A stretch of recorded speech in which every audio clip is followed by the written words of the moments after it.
আমার প্রিয় ও স্নেহের 2026 সালের নতুন বছরের ষষ্ঠ শ্রেণীর ছাত্রছাত্রী বন্ধুরা, আশা করি তোমরা সবাই ভালো আছো। আজ আমরা যে বিষয়টি নিয়ে আলোচনা করব, ষষ্ঠ শ্রেণীর ফার্স্ট ইউনিট টেস্ট অর্থাৎ প্রথম পর্যায়ক্রমিক মূল্যায়নের ভূগোলের কোশ্চেন পেপার নিয়ে। দেখো, সরাসরি স্ক্রিনে ষষ্ঠ শ্রেণীর ফার্স্ট ইউনিট টেস্ট অর্থাৎ প্রথম পর্যায়ক্রমিক মূল্যায়নের ভূগোলের কোশ্চেনটা দেখতে পাচ্ছ। ফুল মার্কস তোমাদের রয়েছে 30, সময় তোমাদের রয়েছে 1 ঘন্টা। একে থেকে সঠিক উত্তর নির্বাচন করে লেখো যে কোনো 5টি প্রশ্নের মান 1 করে 1 × 5 = 5। সূর্যের সবচেয়ে নিকটতম গ্রহ হলো বুধ। প্রাচীনকালে নাবিকরা উত্তর দিক ঠিক করতেন ধ্রুবতারা পর্যবেক্ষণের মাধ্যমে। পৃথিবীর নিরক্ষীয় ব্যাস মেরু ব্যাস অপেক্ষা 42 কিমি বেশি। সূর্যোদয়ের আগের সময়কে বলে উষা। পৃথিবীর যে পথে সূর্যের চারিদিকে ঘোরে তাকে বলে পৃথিবীর কক্ষপথ। ভারতের মূল ভূখণ্ডের দক্ষিণতম বিন্দু হলো কন্যাকুমারিকা। ভারতের ক্ষুদ্রতম রাজ্য হলো গোয়া। ভারতের একটি পশ্চিমায়ী নদী হলো নর্মদা। 2 দাগে অতি সংক্ষিপ্ত উত্তর দাও যে কোনো 10টি প্রশ্নের মান 1 করে 1 × 10 = 10। মহাকাশে যাওয়ার পোশাকে কি বলে? Space sweet. সূর্য থেকে পৃথিবীতে আলো আসতে কত সময় লাগে? 8 মিনিট 20 সেকেন্ড। প্রথম ভারতীয় মহাকাশচারীর নাম কি? রাকেশ শর্মা। ভারতের দীর্ঘতম হিমবাহের নাম কি? সিয়াচেন। শুক্র গ্রহকে সন্ধ্যাবেলা ছাড়া আর কোন সময় আকাশে কোন দিকে দেখা যায়? ভোরবেলা পূর্ব দিকে। পৃথিবীর সর্বনিম্ন স্থানটির নাম কি? মারিয়ানা খাদ। দ্রাঘিমারিকার অপর নাম কি? দেশান্তর রেখা। কোন যন্ত্রের সাহায্যে সূর্যের উন্নতিকোণ মাপা হয়? সেক্সটাইন যন্ত্র। কোন জ্যোতির্বিজ্ঞানী সৌরজগতের কেন্দ্রে সূর্যের অবস্থান প্রমাণ করেন? বিজ্ঞানী কোপার্নিকাস। পিএম এর পুরো নাম কি? Post Meridien. ভারতের সবচেয়ে জনবিরল রাজ্যের নাম কি? সিকিম। ভারতের উচ্চতম পর্বতশৃঙ্গের নাম কি? গডিউ নস্টিন।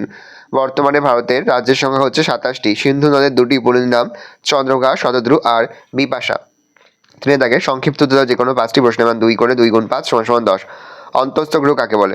সৌরজগতের যে সমস্ত গ্রহগুলি সূর্যের কাছাকাছি অবস্থান করে সেগুলিকে অন্তস্থ গ্রহ বা পার্থিব গ্রহ বলে। উদাহরণ: বুধ, শুক্র, পৃথিবী ও মঙ্গল। ইউরেনাসকে সবুজ গ্রহ বলে কেন, অথবা ইউরেনাসের রং সবুজ কেন? সৌর পরিবারের সমস্ত গ্রহ হল ইউরেনাস। সমগ্র গ্রহটি হাইড্রোজেন, হিলিয়াম এবং মিথেন গ্যাসের সমন্বয়ে গঠিত। তবে ইউরেনাসের বায়ুমণ্ডলের উপরিভাগের মিথেনের গ্যাসের প্রাধান্য থাকায় সূর্য থেকে আগত লাল রঙকে বেশি পরিমাণে শোষণ করে নেয়। সেজন্য ইউরেনাসকে সবুজ গ্রহ বলা হয়। জিওড বলতে কি বোঝো? জিওড কথাটির আক্ষরিক অর্থ হলো পৃথিবীর সদৃশ্য। জিও শব্দের অর্থ পৃথিবী আর ইওড শব্দের অর্থ হচ্ছে দর্শন। পৃথিবীর আকৃতির সঙ্গে কমলালেবু, নাশপাতি, আপেলের সঙ্গে কিছুটা মিল থাকলেও পৃথিবীর প্রকৃত আকৃতির সঙ্গে অন্য কোনো আকৃতির মিল নেই। অর্থাৎ এক কথায় পৃথিবীর আকৃতি পৃথিবীর মতো, যাতে ইংরেজিতে জিওড বলা হয়। পৃথিবীর কক্ষপথ ও কক্ষতল কাকে বলে? পৃথিবী যে নির্দিষ্ট পথ ধরে সূর্যের চারিদিকে পরিক্রমণ করে তাকে পৃথিবীর কক্ষপথ বলে। পৃথিবীর এই কক্ষপথ যে তলে অবস্থান করছে তাকে পৃথিবীর কক্ষতল বলে। উল্লেখ্য, পৃথিবীর কক্ষপথের দৈর্ঘ্য প্রায় 96 কোটি কিমি। মহাবৃত্ত কাকে বলে? পৃথিবীর উপর কাল্পনিকভাবে অঙ্কিত কোনো বৃত্তের কেন্দ্র এবং পৃথিবীর কেন্দ্র একই বিন্দুতে অবস্থান করলে তাকে মহাবৃত্ত বলে। এই বৃত্ত দ্বারা পৃথিবীকে 2টি গোলার্ধে ভাগ করা যায়। পৃথিবীর ওপর কল্পিত সব অক্ষরেখার মধ্যে নিরক্ষীয় বৃত্তই সবচেয়ে বড়, সেজন্য একে মহাবৃত্ত বলা হয়। উষা ও গোধূলি বলতে কি বোঝো? সূর্যোদয়ের আগে সূর্যের তির্যক রশ্মি পৃথিবী সংলগ্ন বায়ুমণ্ডলের মধ্যস্থিত ধূলিকণা, জলীয় বাষ্প, মেঘ প্রভৃতিতে বিচ্ছুরিত হয়ে আকাশে যে লাল আভা তৈরি করে তাকে উষা বলে। অন্যদিকে সূর্যাস্তের সময় সন্ধ্যার আগে আকাশে এরকম লাল আভা দেখা যায়, একে গোধূলি বলে। প্রমাণ সময় কাকে বলে? একটি দেশের ওপর দিয়ে একাধিক দ্রাঘিমারেখা প্রসারিত হলে সেই দেশের বিভিন্ন অংশে বিভিন্ন স্থানীয় সময় লক্ষ্য করা যায়। স্থানীয় সময়ের এই সুবিধা দূর করার জন্য প্রত্যেক দেশের মধ্যভাগ দিয়ে প্রসারিত কোনো দ্রাঘিমারেখার সময়কে নির্দিষ্ট সময় ধরে সেই দেশের রেল, বেতার, ডাক, টেলিভিশন, প্রসারিক প্রভৃতি কাজ চালানো হয়। এই নির্দিষ্ট সময়কে প্রমাণ সময় বা প্রমাণকাল বলা হয়।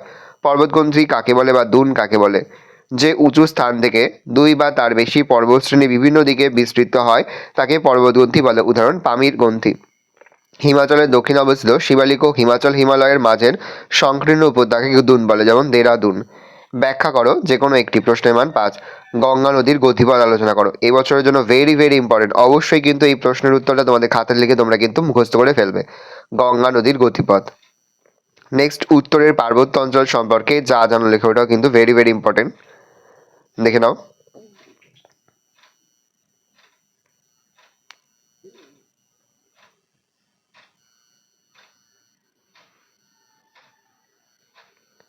পরের প্রশ্ন, উপদ্বীপীয় মালভূমি অঞ্চল সম্পর্কে আলোচনা করো। দেখে নাও উত্তরটা। সমগ্র অঞ্চলটিকে কয়টি ভাগে ভাগ করা যায়? 1, মধ্যভাগের উচ্চভূমি। 2, পূর্ব ভারতের উচ্চভূমি। 3, দাক্ষিণাত্যের মালভূমি। ভালো করে দেখে নাও। এই রোজ টোটাল তোমাদের ফার্স্ট ইউনিট টেস্ট অর্থাৎ প্রথম পর্যায়ক্রমিক মূল্যায়নের ক্লাস 6 এর ভূগোলের প্রশ্নপত্র। ভালো করে প্রশ্নপত্র দেখে নাও। আশা করি ভিডিওটা ভালো লেগেছে। ভিডিওটা ভালো লাগলে ভিডিওকে লাইক করতে ভুলবেন না। আমার নতুন হওয়া তাহলে যে সাবস্ক্রাইব প্রেস করে পাশে বেল আইকন প্রেস করার জন্য নতুন কোনো ভিডিও আপলোড করি সবার ফার্স্ট নোটিফিকেশন পেয়ে যাও। আর এই ভিডিওটি তোমার বন্ধু বান্ধবী আত্মীয়স্বজন সবার মধ্যে কিন্তু অনেক অনেক শেয়ার করে দিলে বছর ক্লাস 6-এ পড়ছে। আমরা কিন্তু ইতিমধ্যেই ক্লাস 6-এর প্রতিটি বিষয়ের সিলেবাস প্রশ্ন এবং নমুনা প্রশ্নপত্র কিন্তু আপলোড করে দেন এখনও পর্যন্ত। সেই ভিডিওগুলো না দেখে থাকো, ভিডিওগুলো কিন্তু তাড়াতাড়ি দেখে আমাদের সকলকে জানাই আগাম পরীক্ষার অনেক অনেক শুভেচ্ছা এবং অভিনন্দন। আশা করি সকলের পরীক্ষায় খুব ভালো হবে। কোনো প্রশ্নের উত্তর লিখতে হবে যদি কোনো রকম অসুবিধা হয় তাহলে কিন্তু নির্দ্বিধায় কমেন্ট করে জানাতে একদমই ভুলবে না। ভালো করে দেখে নাও।